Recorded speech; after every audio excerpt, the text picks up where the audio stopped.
Welcome to Snacks Weekly on Data Science.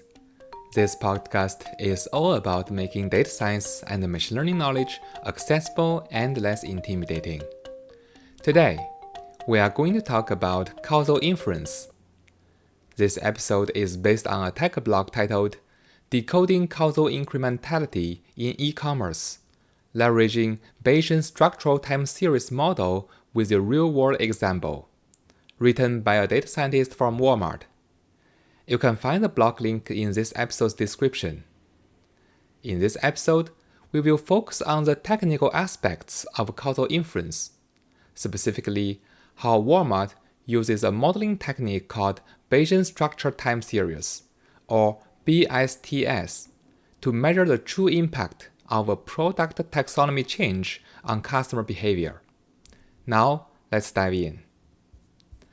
In modern e-commerce, business constantly make decisions, whether it's adjusting product placements, launching marketing campaign, or redesign web pages.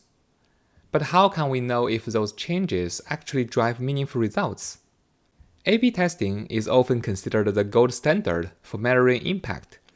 However, it comes with significant overhead. There is engineering resources needed, the platform complexity, as well as the need to expose different user groups to different experiences. More importantly, A/B testing isn't always practical. There are privacy constraints, low traffic volume, or operational challenges all can make it infeasible. While correlational-based analytics can offer directional insights, they often fall short of identifying true cause and effect. As the saying goes, correlation is not causation. For example, ice cream sales and drowning incidents often rise together, but eating ice cream doesn't cause drowning. They are both influenced by a third factor, which is the warm weather. That's where causal inference comes into play. They are designed to go deeper, and they aim to isolate the actual impact of a business decision, determine what changed because of the intervention versus what would have happened anyway. A widely used method in the space of causal inference is difference in differences, or DID. This method compares the change in outcomes between a treatment group and a control group, typically using two time points, before and after the intervention. But here is a challenge. Real-world environments are rarely that simple. Most difference in difference methods don't account for how the effect unfolds over time. And in practical, the timing and shape of an effect can be just as important as the effect size itself. Furthermore, in fast-changing environments like e-commerce, where seasonality, trends, and external factors constantly shift, we also need something more sophisticated to separate the signal from the noise. This is where the Bayesian Structural Time Series, or BSTS, comes into play. BSTS is a time series modeling approach that allows us to break down data into components like trend, seasonality, and regressors, and then simulate what would have happened if no intervention had occurred. This simulated timeline represents our counterfactual. The difference between the counterfactual and what actually happened gives us an estimate of the causal impact. Walmart's blog walks us through a compelling real-world example of how they applied BSTS to measure the impact of a taxonomy change in the ice cream category on their e-commerce site. The story starts with the merchant team, tasked with improving the browsing experience for ice cream products. The hypothesis is that reorganizing the shelf layout into clearer categories like popsicles and bars, ice cream sandwiches, etc., will help customers navigate the category more easily. The desirable outcome is higher browse views and increased sales. Once the new taxonomy is launched, the next challenge is coming, to determine whether it actually made a difference. Did sales go up because of the taxonomy change? Or was it just the result of seasonality, like more ice cream demand in the summer? To answer this question, you first need to define the intervention and collect the relevant time series data. You need to gather weekly ice cream sales from a window of time, usually about 8 to 10 weeks before the change, and another 5 to 10 weeks after. This gives the full picture around the intervention point. Next, you need to select synthetic controls.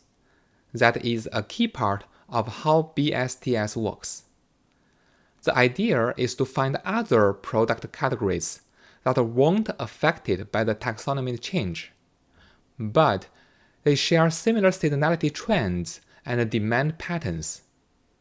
In this case, potential synthetic controls could be categories like frozen yogurt, frozen pizza, frozen vegetables, or even sunscreen, since many of these items see higher sales during the summer, just like ice cream.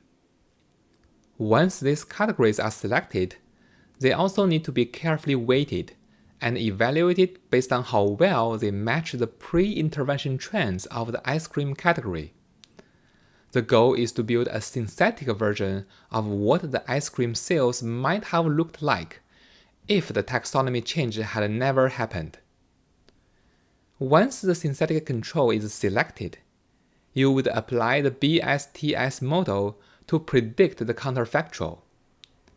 In simple terms, this is the model's best guess at what ice cream sales would have been in the post-launch period if the original taxonomy had stayed in place.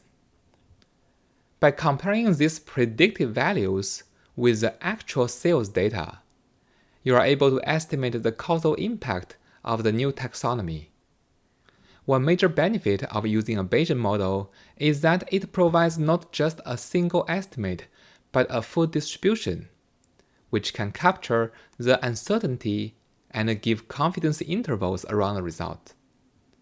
And perhaps most powerfully, the BSTS reveals how the effect plays out over time. Did the impact show up right after the launch? Or did it build gradually? Or was it sustained?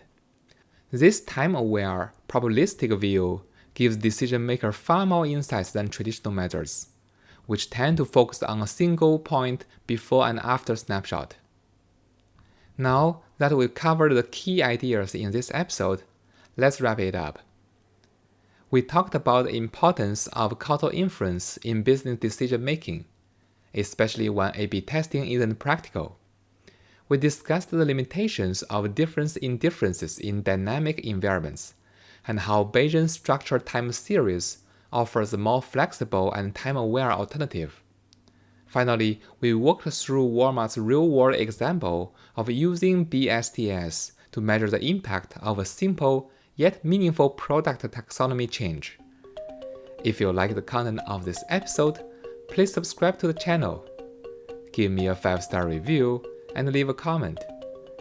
Your feedback is very appreciated, and I'll see you next week.